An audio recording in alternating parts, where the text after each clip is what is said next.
¿Cómo le va? Gracias por estar del otro lado. Bienvenidos a nota22.com. Esta semana vamos a dedicar una mitad del programa a educación y otra mitad vamos a hablar con un camarista penal de la provincia de Santa Fe, un poco de una novela que escribió y presentó en sociedad, pero también vamos a hablar de juicio por jurado para ver si podemos bajar a un nivel más sencillo lo que va a ser para aquel ciudadano que un día se encuentre con una notificación y le digan: usted va a ser de juez en este juicio, usted va a pertenecer a un jurado de 12 personas, es una carga pública, está obligado y usted no eligió ser juez, pero la ley dice que usted se va a tener que sentar y va a tener que hacer de juzgador. Es una iniciativa legislativa. El juicio por jurado está en la Constitución Nacional, es obligatorio para las provincias también, y en Santa Fe estaba en deuda un poco con esto. Muchas películas usted ve donde ve sentado generalmente 12 personas a donde deciden si una persona es absuelta o no. Decía, esta primera parte vamos a hablar de educación. A mí me llamó la atención que terminara la paritaria con salarios que no le pudieron competir a la inflación, quedaron por debajo de la inflación, tanto de la que venía del año pasado como en este año. Se licuaron los salarios en la provincia de Santa Fe. No solo a nivel nacional, en la provincia de Santa Fe también. O sea, inflación fue por arriba y los salarios fueron por abajo. Sencillo. Días después salió que había plata para un puente. Reclamábamos el puente de este espacio, es la capital de la provincia de Santa Fe, es cruzando el río Salado, se están fundiendo los vecinos de Santo Tomé del otro lado. Reclamamos que haya un puente. Ahora, resulta que la plata aparece inmediatamente. Cuando decían que no había más plata, al otro día de cerrar la paritaria, los agentes del Estado, entre esos los docentes.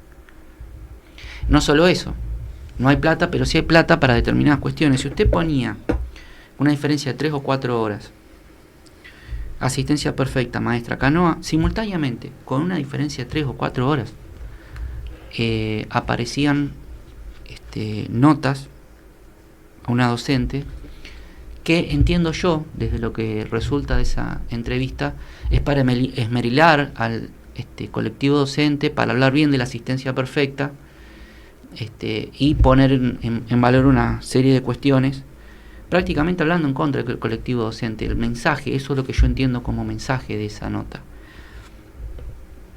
La comunicación oficial debería ser otra cosa. Como dijo alguien que escuché por estos días, una cosa es que alguien se aboque a una campaña política, una interna política, donde además generalmente hay campañas negativas, y otra cosa es gobernar.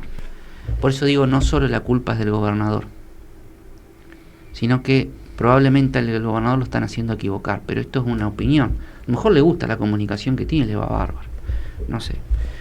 Vamos a hablar entonces de educación en este primer bloque. Por primera vez, inédito, todos los sindicatos de distintos colores, digamos, que siempre han tenido diferencias públicas. Recordemos que en Argentina existe la pluralidad sindical en el ámbito público y muy particularmente en el sector docente. Sindicatos con personalidad gremial reconocidos por el Estado. No recuerdo que hayan estado todos juntos como ahora, o sea, de ser una idea el lío que hay. ¿Esto es así o no es así? Me sorprendió lo del Congreso, todo junto, un paro convocado desde la CGT. ¿Por qué? O sea, todo junto, una cosa inédita. El ciudadano común le llama la atención ver a los distintos personajes, uno al ladito del otro, hasta con papelitos, diciendo necesitamos esto. Sí, es importante destacar lo que estás mencionando. Hoy hay una fuerte unidad de los trabajadores de la educación de manera particular. La educación no está bien en el país. La educación tiene en este momento una profunda crisis, que yo en poquitas palabras te la voy a explicar, y bueno, producen este tipo de hechos positivos de que todos los trabajadores y trabajadoras en sus distintas expresiones del sindicalismo nos pongamos de acuerdo en defensa de esto tan estratégico como es para cualquier país la educación. Bueno, terminamos el día martes próximo pasado con una manifestación, como decías vos, frente a la Casa de las Leyes del Congreso de la Nación. El motivo del financiamiento del FONIC. Mayor inversión en el sistema educativo y recuperación del Fondo Nacional de Incentivo Docente.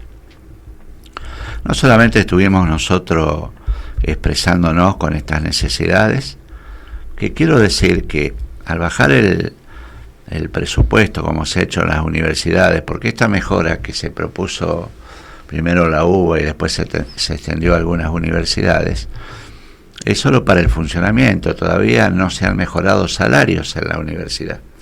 Y en esto quiero destacarlo porque... Para que se entienda, para pagar la luz, para pagar la limpieza... Para funcionamiento, exactamente. Pero yo tengo la necesidad de informar a la familia, hay numerosos, miles, padres de familia que están mandando los hijos a la universidad pública. Por lo tanto, tienen que tener esta información. No es que uno sea caprichoso y diga, no queremos que haya clase. Nosotros no hacemos política, defendemos el sistema educativo argentino. Con esto quiero decir que también en la universidad hay docentes de pobreza. Hay docentes que tienen salarios de pobreza en la universidad. Esto hay que destacarlo, porque pareciera que solamente en los otros niveles del sistema educativo argentino hay salarios de pobreza. Entonces, mayor inversión, recuperación del FONIC. Esto nos tuvo, más allá que hicimos medidas de fuerza con paros contundentes, el día 9 de mayo, un paro nacional docente con una... También convocado por todos desde la CGT. Por todos los sindicatos dentro... Y con el apoyo de la CGT. Todo el Consejo Directivo de la Confederación General del Trabajo, que yo lo expresé a esto en el acto enfrente del Congreso de la Nación, todo el Consejo Directivo está apoyando todos estos reclamos legítimos que tenemos los trabajadores de la educación. Entonces, ese mismo día martes se apersonaron diputados, voy a dar algunos nombres, como Blanca Osuna, que fue en su momento presidenta de la Comisión de Educación, hoy es la vicepresidenta, dieron discurso en apoyo al legítimo reclamo que estamos llevando adelante los trabajadores para recuperar el FONIC, para mayor inversión. Entonces pareciera que todo el arco social ve como una necesidad poner a la educación a donde tiene que estar, en su lugar estratégico, para mostrarle al mundo que nosotros tenemos una educación que es el reflejo del país.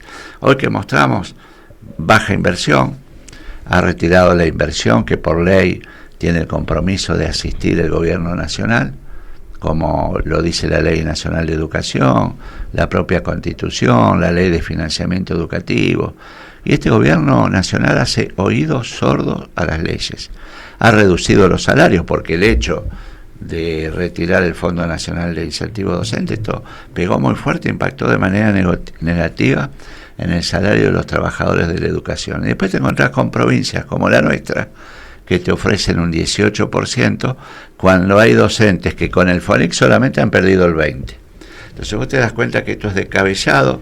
Santa Fe tiene una provincia donde por la misma prestación de servicio el maestro gana más que el docente catedrático. No solamente tenés que gestionar, sino que tenés que saber y conocer sobre lo que estás gestionando. Evidentemente Santa Fe también, perdoname esta mezcla de nivel nacional y provincial, pero van de la mano en la gestión los dos gobiernos, no parecen un espejo uno con el otro. Entonces, no solamente que desconocen esto, en educación técnica, el INET prácticamente está cerrado. La educación técnica da profesionales, un maestro mayor de obra, a modo de ejemplo, sale un profesional de la escuela técnica, puede construir subsuelo, planta baja, 4 pisos altos y dependencia en azotea. Si no conté mal, son 7 niveles. ¿Vos te imaginás con las escuelas técnicas como están ahora, con baja tecnología en sus talleres, con el INE prácticamente cerrado? Son poco responsables los que están en la actualidad gestionando en educación. Yo les pido una reflexión, les pido que rápidamente vean que nosotros estamos molestos, por eso estas expresiones que hacemos, no quisiéramos hacer paro, pero quisiéramos tener una mesa donde el empleador se sienta con los representantes de los trabajadores y acuerdan políticas que lleven adelante el sistema educativo argentino. Hoy de manera unilateral gestiona el gobierno nacional y gestiona la mayoría de los gobiernos provinciales, quitándole recursos a la educación y comprometiendo el funcionamiento del sistema educativo. ¿Cómo le cae el sector? Yo digo que es una campaña negativa, insisto, asistencia perfecta, canoa maestra, y saltó en 4 medios en simultáneo, una diferencia de horas, pero también se vieron otras cuestiones que ya la verdad no dan ni ganas de repasarlas, pero ¿cómo le cae al sector docente que da la sensación que hay un halo del gobierno atrás de estas campañas para decir, el docente es vago, el sector docente está lleno de reemplazo, el sector docente es ausentismo, ahora el propio control lo hace el Estado? Entonces, ¿cómo cae, me refiero sobre la salud laboral, ¿no? ¿Cómo cae esto en el sector docente? Mira, yo creo que es algo equivocado de parte de cualquier gestión. Vos sabés que te da tristeza tener que explicar esto. Un gobierno popular votado por la gente y por los propios docentes en muchos casos, terminan dándole un premio por la asistencia perfecta. Quiere decir que había dinero porcentual que se le ofrece en materia de reconocimiento a trabajar en cualquier estado. Podría haberse sido parte de la negociación paritaria y mejorar el porcentaje que ofreció el gobierno, pero no, pretendió ir por este lado, por este camino. Y la verdad que da tristeza, porque el gobierno tendría que presentar en escena un armado donde vos analizás el interés que tiene la gestión por el sistema educativo. Entonces, hasta hoy lo único que demostró es tener los docentes a cualquier criterio dentro de las aulas, en un estado que todo el mundo sabe que el invierno tiene estos problemas donde todos los trabajadores, no solamente los docentes particularmente, se ven afectados en su salud. Entonces, para no perder este premio van en cualquier condiciones a dar clases. Los mismos alumnos padecen este tipo de cosas. Entonces, porque tenemos... Hoy el docente está optando a ir a clase bajo cualquier circunstancia. Claro, pero ¿sabe lo que es más grave, Maxi? El docente va bajo cualquier circunstancia y el alumno también tiene problemas, porque hay hogares pobres. Entonces los alumnos van con hambre, van con deficiencias alimentarias a la escuela. Esto tienen que presentar un programa que no lo presentó hasta ahora el actual ministro de Educación, donde la sociedad conozca, por ejemplo, 3 o 4 ejes fundamentales. Primero, inversión. ¿Para qué? Yo quiero saber, nosotros tenemos relevamiento ya, mirá, a la gestión anterior, que no lo quiero nombrar al gobernador, ya le entregamos carpeta de las necesidades que tenían los edificios escolares en materia de infraestructura escolar. ¿Se hizo algo? Nada. Y ahora estamos en lo mismo. Nosotros quisiéramos saber cuántas escuelas hay calefaccionadas, los ingresos y los egresos, los talleres, cómo están. Hay escuelas que acá cuando se llueve no se da clase, ¿me entiendes? Entonces te meten un premio a la asistencia y las escuelas están destruidas. Queremos conocer qué plan tiene el gobierno provincial en materia de formación y capacitación docente en servicio. Se quejan de los sindicatos. ¿Querés que te diga? Los sindicatos formamos en su mayoría y capacitamos en los propios en los propios institutos privados que tenemos las organizaciones sindicales, y formamos y capacitamos porque hay ausencia del Estado. Entonces yo quiero ver el programa que tiene el gobierno de la provincia de Santa Fe, y no un ministro escondido que por ahí sale de vez en cuando en algún programa promotor de la lógica gubernamental, a explicar cosas como esto, que ahora están yendo más docentes, todo, o sea, desvirtuando la realidad y las necesidades que tiene el sistema educativo. Por lo tanto, yo siempre digo, ¿no? Soy un hombre de mucha esperanza, todavía tengo muchas expectativas en que este gobierno pueda reordenar el funcionamiento del sistema educativo, pero hasta hoy lo único que ha cometido son yerros, se ha equivocado mucho, y bueno, y no conozco plan de gobierno en materia educativa. La sensación que me da es que, digamos, el ajuste vino, digamos, sobre sectores sensibles. Usted me dice, bueno, o vos me decís, ajustaron, no sé. Y usé una metáfora en un momento que por ahí cayó pesada, pero no me interesa porque uno refleja lo que dice la gente en la calle. Que había como un ministro tuerca en la provincia de Santa Fe, o sea, la sinonimia era con el tema de los talleres de educación técnica, precisamente, que para abajo se ajustaba y para arriba aflojaba. Ahora, esto efectivamente es así, porque acá hay un poder judicial que nunca modificó por una ley, por su estatus.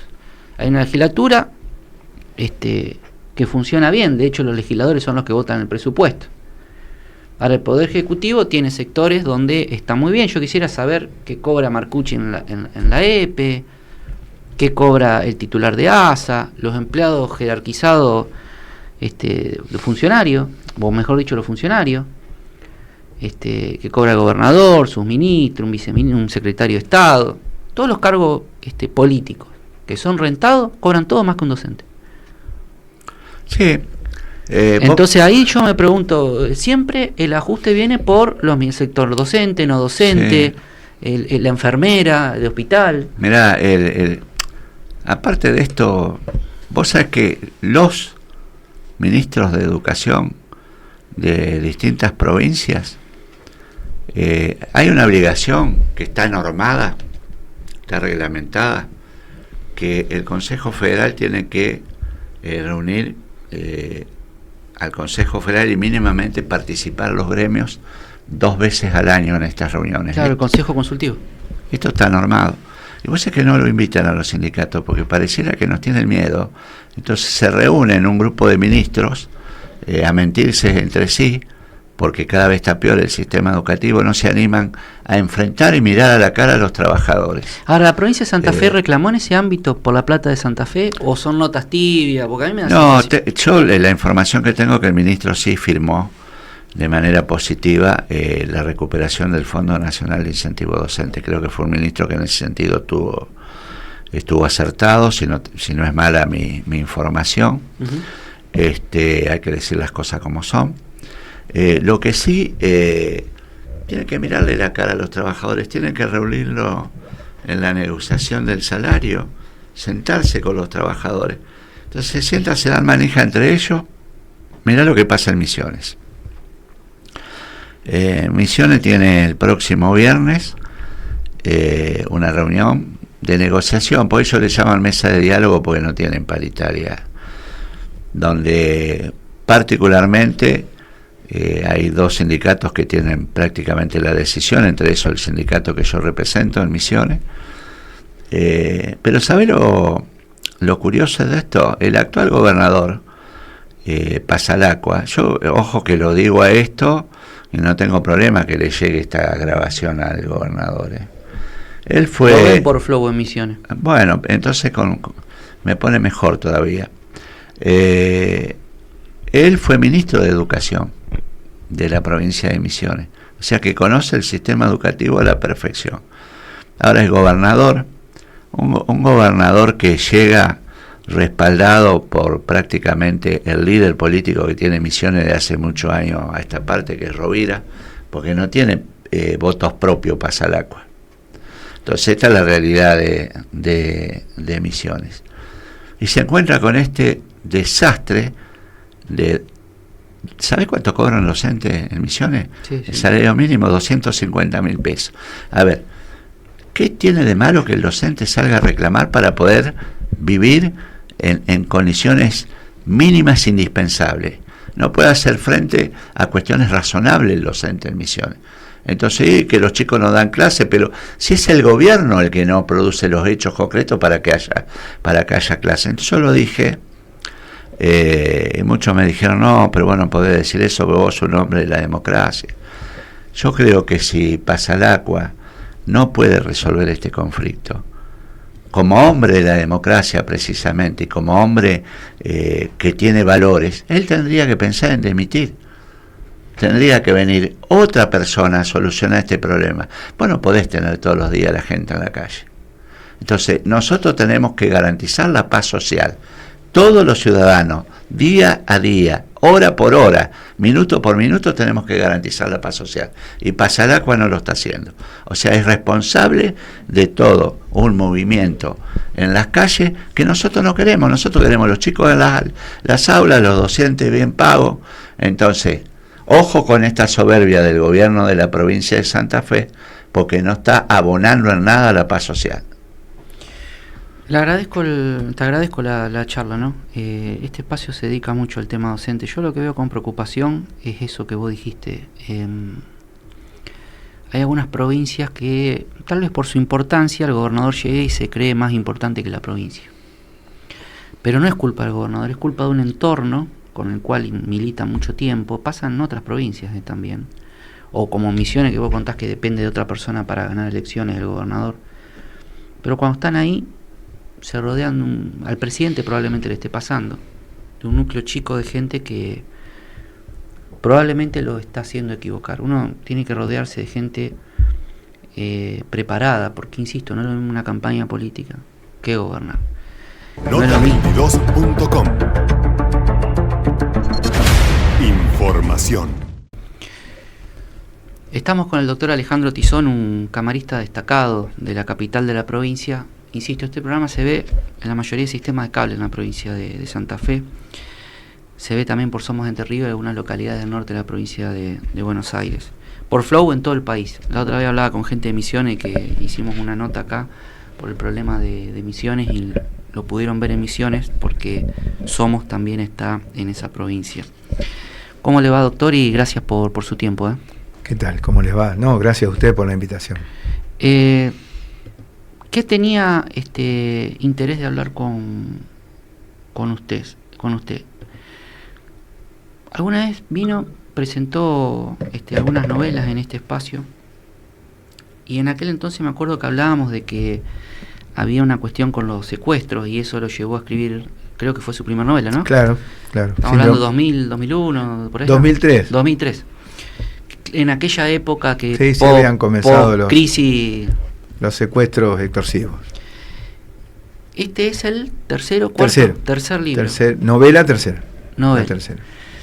Y lo presentó en el bar Los Primos, acá en la capital de la provincia, ahí enfrente de Casa de Gobierno.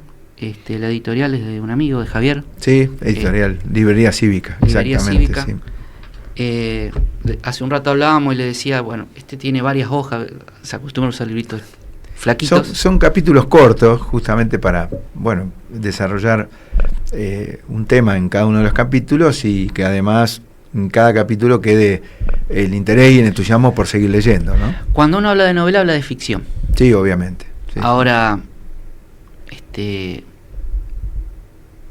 vio que algunos dicen, bueno, son ficcionadas, hay muchas películas de terror, incluso son ficcionadas, qué sé yo, pero el personaje saca, el escritor, ¿no? El autor saca algunas cuestiones de la vida real. Esto puede encontrarse acá. Ahora le voy a dar vuelta a entrevista, porque hace un rato estábamos hablando y lo sorprendo con la pregunta. ¿Salen algunas cosas así de la vida real en este libro? Bueno, obviamente cuando uno escribe... tangencialmente, nada, se inspiró. Sí. Y sí, obviamente cuando uno escribe ficción, siempre tiene algún recuerdo, algún pasado, alguna vivencia, algún sentimiento, algo que, lo grabó en su vida personal y que termina volcándolo en una novela, porque, justamente en el proceso de la escritura, cuando se hace interesante para el lector, es cuando el lector advierte, consciente o inconscientemente, que el autor, que el escritor deposita vivencias, emociones, sentimientos, y ahí es donde se enriquece la escritura precisamente. Por lo tanto, obviamente, al haber cuestiones a lo mejor que uno las ha vivenciado, se trasluce en una lectura más amena. Una inspiración. Claro, al inspirarse, que la inspiración, vuelvo a repetir, probablemente también venga de algún pasado personal. Incluso se nombran gremios. Sí, están los gremios, están muchas situaciones cotidianas de la vida de la ciudad de Santa Fe. ¿Por qué se desahoga por este lado? Más, yo me decía un hobby. Un hobby, exacto, sí. Pero uno cuando busca un hobby es para salirse de algo, o sea, de la realidad un rato, y decir, unos salen a correr, otros escriben, por ejemplo, su caso.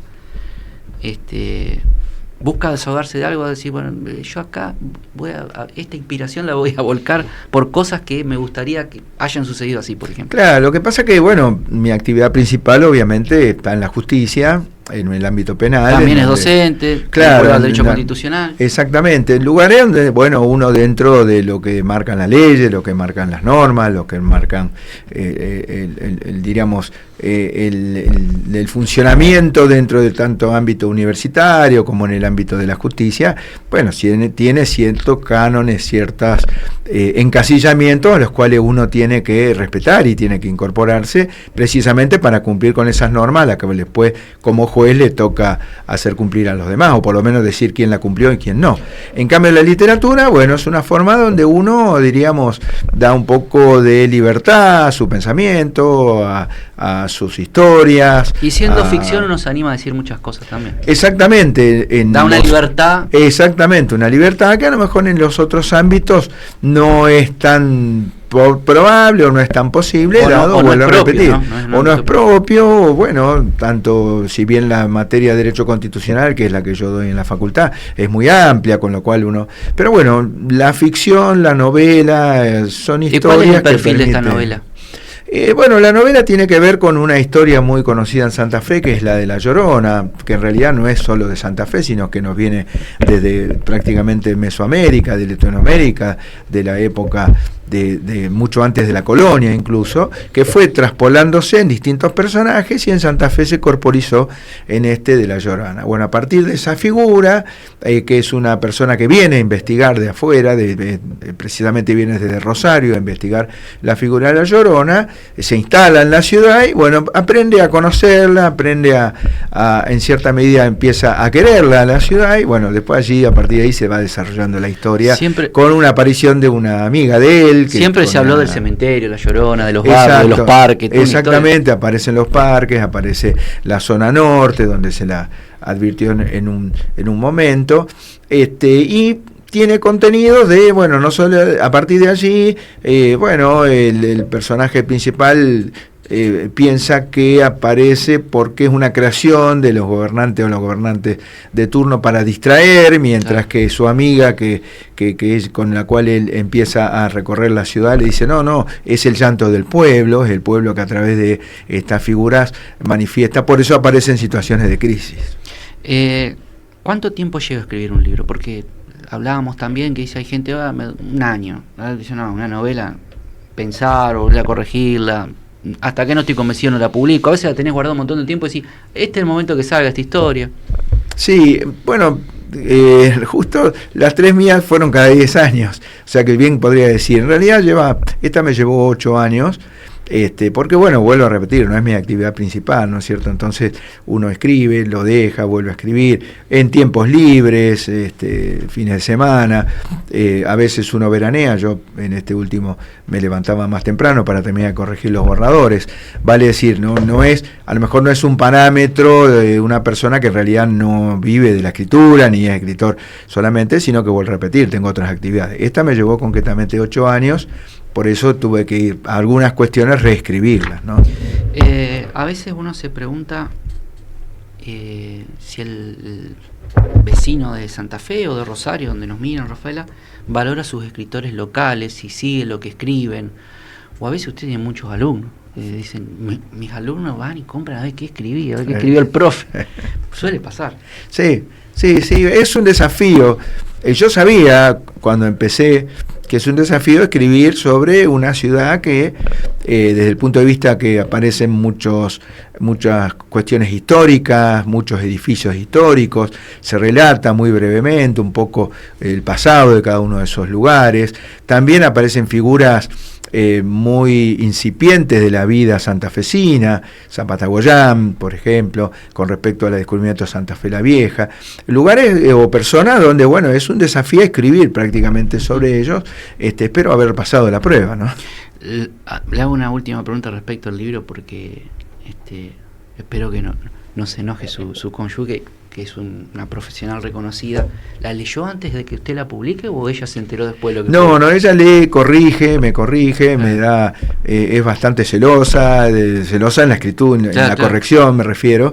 Sí, es docente también. Es docente, no es para nada condescendiente, e incluso no en el contenido. Ella la conozco como docente, por eso todo lo que me dice no me es ajeno. No en el contenido, sino, bueno, en algunas cuestiones, sobre todo de redacción, pero no es para nada condescendiente, claro, es bastante estricta en la corrección, pero es la primera lectora, es verdad. Antes lo lee ella, entonces. Sí, exactamente. Bueno, nunca cambié nada que me dio, del contenido. Bueno, va bien, entonces vamos bien. El contenido es mío. Es importante, vamos bien. Exactamente. Muy bien.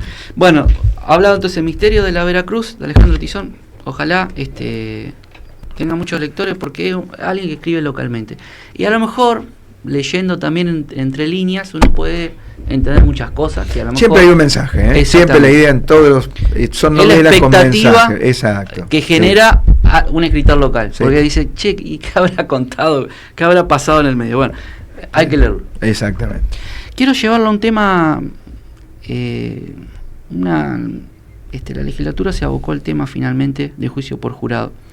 El doctor Tizón hay algo muy interesante en todo esto porque durante mucho tiempo era una de nuestras consultas al aire sobre este tema. Él insistía mucho sobre este tema también y que había que cumplir con el tema de la Constitución. Insistían en cuanto al debate público, porque esta era una cuestión a debatir, ¿no? En la legislatura, que había que prestarle atención. Finalmente hay una norma. A ver, desde el punto de vista legislativo, siempre las normas son perfectibles.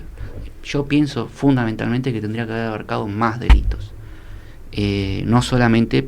Pero también entiendo que tiene que haber una progresividad, porque hay una cuestión social también que tiene que... Mejor un día se aprendió, digamos, o fue aprendido por la sociedad y dicen, bueno, podemos seguir avanzando y se naturaliza. Hoy estamos en nada, arrancamos de cero, entonces es un buen comienzo desde esa perspectiva. Ahora hay curiosidades, digamos, en esta normativa que hay que instruir al ciudadano, porque a mí un día me cae una notificación y me dice, usted tiene que ser jurado de un homicidio de determinada naturaleza.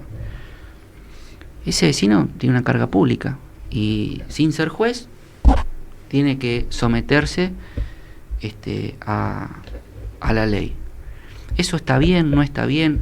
Si nos quiere ampliar conceptualmente lo que sería para un vecino en este sentido. Sí, en realidad el juicio por jurado, el sentido que tiene es que originariamente, es decir, bueno, a ver, si una persona va a ser sometida a un proceso penal, va a ser acusado de un delito, corresponde desde el punto de vista constitucional, desde el punto de vista democrático, que sean sus pares, sus propios colegas ciudadanos los que digan si efectivamente esa persona cometió o no el delito. A partir de ahí, eso es un poco el concepto por el cual en el juicio por jurado quienes son los que juzgan son ciudadanos comunes.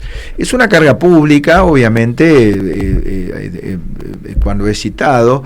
Existen causales de excusación que aquí han sido establecidas las mismas que para los jueces, cuando la excusación es cuando una persona dice, no, yo no puedo por tal cosa. Bueno, en términos generales, una amistad con la persona acusada, el haber sido parte en relación a ese delito.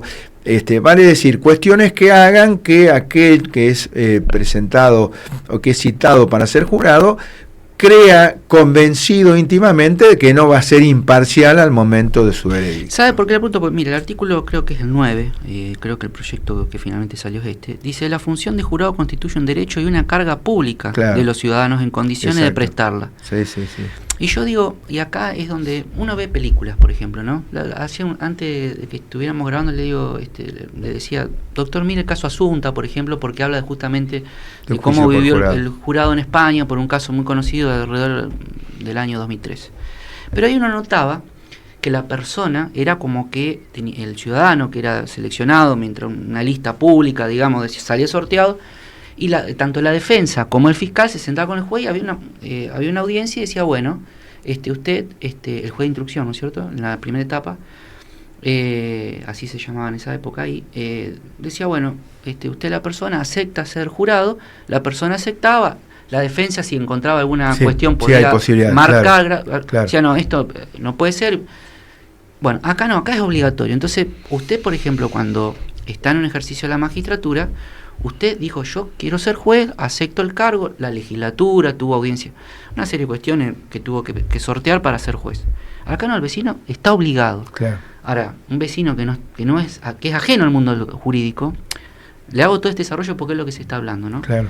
Está obligado. Ahora, ¿está bien? ¿No está bien? ¿Cuál es su visión con respecto a eso? No, en general, más que una opinión personal si está bien o no, en términos generales, cuando una persona es citada, no solo que acepta la convocatoria, sino que se siente parte de un sistema, en términos generales. Con lo cual, no veo por qué nuestra provincia puede ser diferente. Yo, por lo menos lo que se ha visto tanto en el derecho constitucional extranjero como en las provincias que se ha establecido acá en nuestro país, la persona se siente partícipe, se siente que le dan participación en algo muy importante como es intervenir en un juicio y decidir sobre si una persona ha sido culpable o no de determinado delito.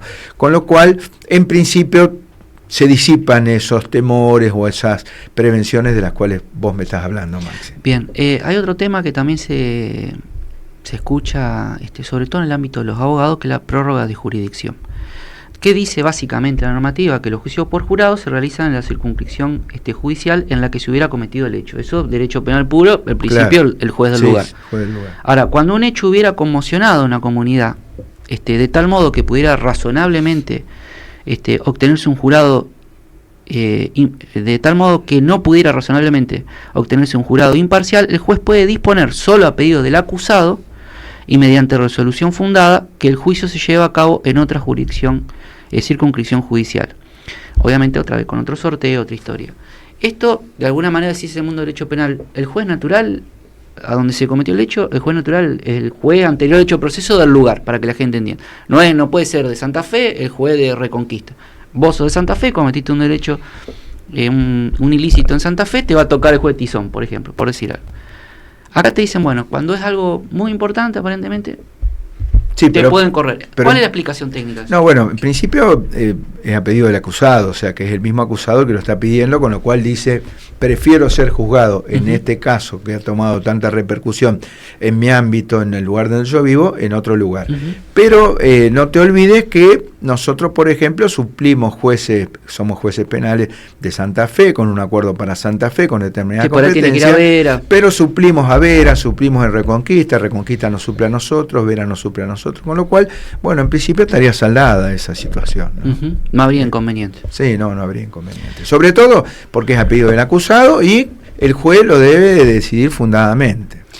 Ahora, otra pregunta y esto le incumbe directamente, tal vez no a usted, pero sí a la magistratura, es el tema que aparece como que el juez va a tener que ser docente también, porque va a haber que instruir. Ahora, ¿quién va a instruir al ciudadano común que de golpe es juez, digamos? Están las instrucciones, el juez le da instrucciones previas e instrucciones previas al juicio, al llevar adelante el juicio por jurado, y previas al momento donde tienen que reunirse para dictar un veredicto. Son todas instrucciones que tienen que ver al principio con lo que es un juicio, lo que tiene que ver con una prueba, lo que cuando una prueba puede tener que ver con el hecho, cuando que no, o sea, cuestiones generales para que aquel jurado ya se vaya introduciendo y vaya conociendo qué es lo que va a presenciar. Y con posterioridad son instrucciones relacionadas con el veredicto, con la forma que lo tienen que hacer, y sobre todo lo que tiene que hacer el juez es recordarle las garantías constitucionales que tiene la persona que es acusada, y sobre todo el principio de la duda, que debe haber, que tiene que ver con la absolución o no en función de la duda.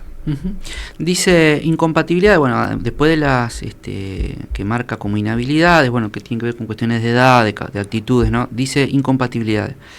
Bueno, tener cargo en el Poder Ejecutivo, en el Poder Legislativo, en el Poder Judicial, obviamente el fiscal de Estado. Dice, quienes ocupen cargos directivos en un partido político o sindicato legalmente constituido, o sea, un político no puede ser... Que tiene que tener cargo, ¿no? En realidad, tiene que tener un cargo.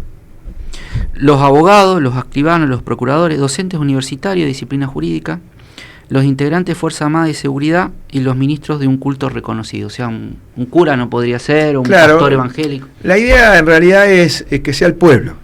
Un poco a partir de ahí, de estas exclusiones que tienen que ver fundamentalmente con aquella persona que no tenga nada absolutamente que ver con el mundo relacionado con lo que va a resolver. Vinculado a la carga pública, dice, se lo digo muy legalmente para que todos nos entendamos, la persona que por imperio de la ley le toca por sorteo ser juez, parte de este jurado popular, las acusaciones, o sea, no puede ser juez si tiene las mismas situaciones que un juez, o sea, claro, prácticamente la responsabilidad de un juez le está dando, ¿no? Sí, sí, bueno. Un juez de carrera. Es muy importante ser miembro de un jurado. El juicio por jurado, o sea, no puede decir que no no es solamente sí. Un cambio, obviamente. Vos lo estás diciendo muy claramente con todas tus inquietudes. No es simplemente un cambio procesal.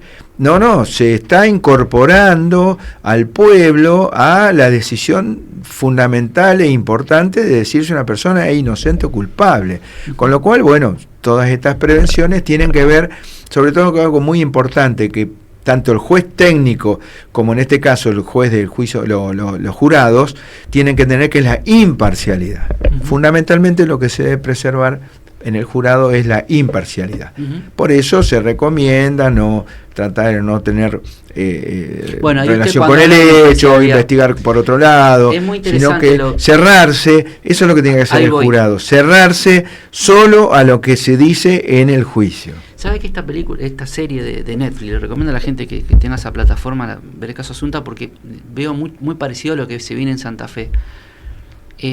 Planteaba que el ciudadano estaba en esos días en el jurado y se iba a seguir sus actividades. Claro. Sí. El sistema a lo mejor más norteamericano o algo, medio como que hay un aislamiento y hasta que no se decide. Sí, no, acá, bueno.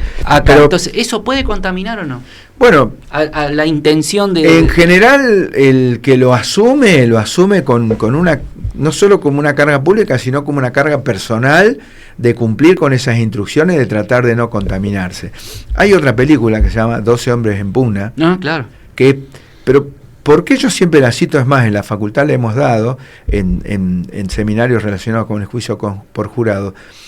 Porque cuando termina y tienen que ir a reunirse, hay algunos que dicen, bueno, yo me tengo que ir por tal cosa, yo tengo un partido de béisbol, yo tengo tal cosa, y hay uno que dice, no, momentito, acá nosotros es muy importante esto, estamos por decir si una persona es o no, y los va convenciendo, no de que sea culpable o no, sino que los va convenciendo de la importancia de estar en ese momento decidiendo allí. Es muy buena esa película, muy buena, porque además hay muchas cuestiones de... Termina mostrando realidades de que a lo mejor dice, bueno, yo acepto, pero en definitiva lo voy a hacer rápido porque me quiero ir a hacer tal cosa, tal otra. Hay muchas cambio, cuestiones este hombre, emotivas de por medio, porque obviamente, también la persona claro, que asume como juez por un plazo, por ese juicio,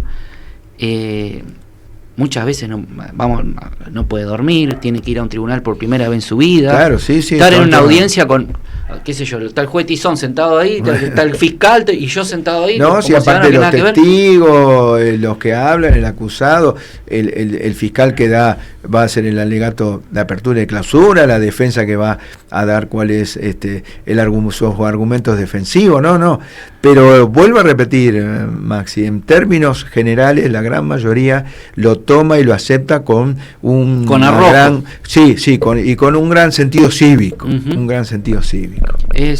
Digamos, de ahora en más también lo que tiene de bueno esto es que ya no es para el ciudadano solamente ir a votar cada 2 o 4 años, sino que también de alguna manera, porque ¿sabe lo que me gusta de esto, de esta charla que estamos teniendo, doctor? La cual estoy muy agradecido porque podemos esclarecer y bajar con su rol docente lo más sencillo posible cosas complicadas, para a veces para entender para la gente. Que siempre se cuestiona un poco la justicia, que es como que la parte del poder, la división del poder, de que eso como que es lo que menos se actualiza. Esto es una gran actualización. Sí, obviamente. Porque se le está abriendo la puerta al ciudadano común. Sí, obviamente. Se le da, y con un rol... Y ahora te queda, ahora estás jugando vos también, a ver, ponete las pilas. Con un rol fundamental, ¿no? Como es justamente decidir la culpabilidad o la no culpabilidad, ¿no? Sí.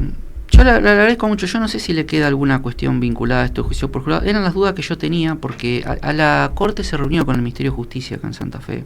Nos llegó el parte de prensa de la Corte, el cual lo agradecemos porque nos mantiene informados. que firmaron un convenio de colaboración a fin de implementar la notificación de los ciudadanos que sean sorteados para integrar las listas para actuar en los juicios por jurado, que a futuro se sortean. Esta reunión fue encabezada por el doctor Rafael Gutiérrez, ¿no? Y estuvieron distintos sectores, estuvo también el ministro de Justicia de la provincia de Santa Fe. Es toda una novedad, ahora hay que ver cómo funciona. Sí, obviamente, sí. Yo tengo fe.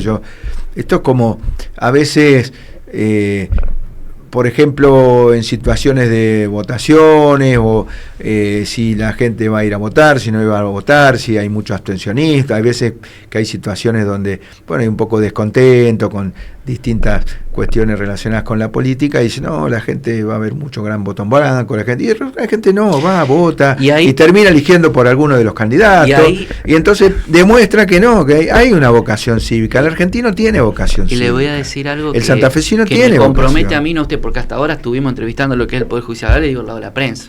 Porque acá va a haber 12 ciudadanos que circulan por la ciudad, que van a ser jueces durante un proceso que tal vez sea muy conocido, porque estamos hablando de homicidio, una cantidad de delitos muy potentes. Y graves. Sí. Entonces, potente digo mediáticamente. No, entonces, claro. Digo, hay que ver cómo la prensa actúa. Sí, porque acá vamos a tener que tener, digamos, seriedad de cómo se acerca uno al jurado. Las previsiones que la justicia seguramente va a capacitar, como siempre lo hacen estas cosas. Mira, el jurado tal cosa, tal otra. Sí, no, obviamente. Va a haber todo un aprendizaje también de la prensa. Y sí, obviamente. No porque, va a ser solamente... estamos hablando de una cuestión pública, y una cuestión pública están los poderes y está la prensa, obviamente, que sí es una muy buena reflexión. Seguramente va a haber que aprender mucho sobre esto. Muchísimo, porque el rol de la prensa en esto va a ser fundamental, sobre todo para que se conozca. Sí, pero también sirve para que el fiscal pueda dar a conocer públicamente su posición, también la defensa. En realidad es una gran publicidad que se da sobre un hecho, y que el pueblo participa, vuelvo a repetir, en la declaración de culpabilidad o no. Sí, yo lo único que digo que la prensa, y esto me hago parte de la parte que, como parte de la corporación, digamos, no como en mi actividad misma, la condena social o que por un medio se resuelvan los casos. O sea, yo digo, hay que tener, la prensa tenemos que ser serios también nosotros. Pues si no reclamamos todo el juez, vamos a reclamar todos los 12 jurados populares, y nosotros, supongamos, yo ahora, y estoy todo el día diciendo, no, porque hijo de su madre. Entonces, esas son las instrucciones que tiene que darle el juez al jurado. Es decir, que es tan importante su función, que no tienen que seguir ningún tipo ni de presión mediática ni de presión de cualquier tipo, y que deben fallar conforme lo que ellos vieron en ese juicio, lo que entendieron al ver en ese juicio. Una última pregunta, sacándolo ya del juicio por jurado, que es una inquietud. Yo esto le pregunto más al docente de asuntos constitucionales, porque la verdad que yo digo, no sé cómo funciona la ciencia criminal en todo esto, cuando la estudian, cuando... La política criminal. Claro, porque para la ciencia criminal, digo yo, ¿cómo nos verá? Digamos, cuando el profesor, el que escribe libros como usted, que dice, esta etapa, ¿cómo la estaré estudiando? Porque, a ver, pasamos de... había un autor, yo le contaba, que hablaba de la inflación de los derechos humanos. Pero ahora estamos con el estilo Bukele. Ajá. Entonces... Claro. Los derechos humanos son según la época, son siempre iguales, cambian, mutan, ¿cómo es la onda? No, en esto hay que ser muy claro, hay una constitución y hay leyes, y hay que cumplirlas, estemos en época de una corriente o en época de otra corriente, siempre los derechos humanos que están insertos en la constitución y la ley hay que cumplirlos, ni en exceso ni en defecto, vale decir, hay que cumplir con la ley. La ley da determinados derechos y da determinadas obligaciones a todos los ciudadanos, tanto cometan delitos o no cometan delitos, y hay que respetarla. Hay que respetar derechos, garantías y deberes. Vuelvo a repetir, independientemente de aquellas corrientes a las cuales vos estás haciendo mención. Yo la corriente Bukele, bueno, es en otro... Pero que además en ese país tiene más del 80% de aprobación su gestión. Sí, pero estamos hablando de otras realidades, otros países, son diferentes, no es para nada... que uno y una idiosincrasia, digamos, es otra diferente. La Argentina tiene una historia muy importante en lo que hace al cumplimiento, a considerar los derechos humanos como una... Yo creo que hasta ha sido, yo diría, una política de Estado que no fue cuestionada por ninguno de todos los gobiernos, con lo cual no veo por qué vamos a cuestionarla ahora. Pero vuelvo a repetir, lo único que hay que hacer es cumplir la ley, la Constitución, los tratados internacionales y la ley. Con eso respetamos los derechos humanos. Vale decir, toda actividad pública en contra de la Constitución, los tratados internacionales y la ley, no es que está en contra de los derechos humanos, está en contra de la ley, entonces debe ser sancionada. Ahora me dice usted esto y me quedó, la última, le prometo, me quedó pendiente algo. El juicio por jurado. Usted sabe que yo tengo una visión de que, de alguna manera, el buen funcionamiento de justicia indirectamente da una sensación de una mayor, a la larga, indirectamente, de que funciona el sistema armónicamente de mayor seguridad. Ahora, este sistema viene a dar más seguridad, se va a mejorar la inseguridad habiendo juicio por jurado, no tiene nada que ver. No tiene nada que ver. Es una forma de diríamos, llevar adelante un juicio para definir la culpabilidad no de una persona. Pero no tiene nada que ver con la seguridad. La seguridad es algo... tiene que ver... ¿El Poder Ejecutivo, de política, no, son de los tres poderes. Yo insisto que... piensa como yo entonces en eso. Sí, de los... Que el buen funcionamiento judicial no son los tres poderes, tiene que ver también con otros ministerios, como llamémosle desarrollo social, capital humano, el que quiera. O sea, en realidad la seguridad tiene que ver con situaciones sociales que... si bien se centralizan los tres poderes, también tiene que ver con realidades económicas, políticas, sociales y culturales de la sociedad. Para obtener mayor seguridad tenés que encarar un trabajo barrial muy importante. La mejor política criminal es una política social. Claro, exactamente. Un trabajo barrial, con presencia del Estado, con presencia policial, presencia de salud, presencia educacional, apertura de los barrios. Es decir, por un lado, ¿no? Después tenés otro tipo también de políticas criminal. Pero no, el juicio por jurado es una manera democrática y de respeto de la Constitución, de una forma de juzgar a una persona. Por eso recién cuando hablaba de la cambiar, que quise decir criminología. No, por eso no confundamos los discursos, porque a veces se ha dicho incluso que con el sistema oral, no tiene nada que ver. La seguridad o inseguridad pasa por otro lado. Por eso recién cuando hablaba de la ciencia de la criminología quise hablar, a eso me refería. Digo yo, ¿cómo estudiará esta etapa? Porque realmente es una sensación de que cambian las cosas por año, por época, depende de las gestiones, la foto incide mucho, yo creo que ahí también hay un rol que hay que ver, revisarlo, o sea, hay toda una cuestión ahí, ¿no? Sí, yo insisto, más allá de las políticas o más allá de las ideas, en realidad nosotros tenemos un faro que es la Constitución, con los tratados internacionales, un faro al cual hay que dirigirse y que respetarla, de la Constitución, los tratados y las leyes. En la medida que respetemos lo que allí está escrito, estaremos respetando los derechos humanos. Caso contrario, no estamos respetando la ley, debe ser sancionado. Vuelvo a repetir. Doctor, muchas gracias por su tiempo. Tuvimos un montón de tiempo, pero tenía un montón de dudas. Sépame disculpar. No, al contrario, importante poder desarrollar todos estos temas. Muchas gracias a usted y al público, ¿no? que nos estuvo escuchando. No, pero creo que se va, insisto, yo a la ciencia criminal digo, ¿qué dirá de esta etapa? Es un lío entender para el ciudadano común, me imagino para los que estudian. Es una época difícil, pero agradezco este tiempo porque creo que acercamos un poco más en estos diálogos. Bajamos un poco el tema. Sí, a que lo podamos entender todo. Pero la verdad que yo insisto, el rol del periodismo en todo esto importante. Va a ser vertebral, porque el periodismo también no se capacita. Porque, a ver, si mandamos a capacitar a los jueces, mandamos a capacitar al que va a ser jurado popular, y el periodismo no hace lo mismo. Sí, es verdad. Va a ser caótico para mí, pero bueno. Es una opinión. Gracias por su tiempo. No, al contrario, gracias a usted. Nos vemos la semana que viene.